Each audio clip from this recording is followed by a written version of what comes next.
What's the meaning of Celsius?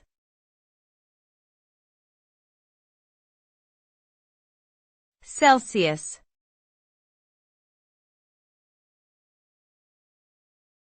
Celsius.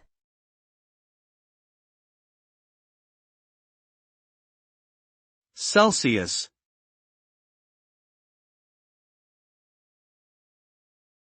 Celsius.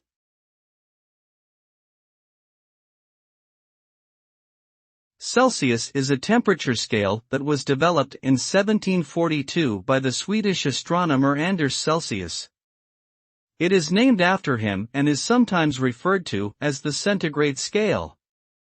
On this scale, the freezing point of water is 0 degrees Celsius, written as 0 degrees Celsius, and the boiling point is 100 degrees Celsius under standard atmospheric pressure.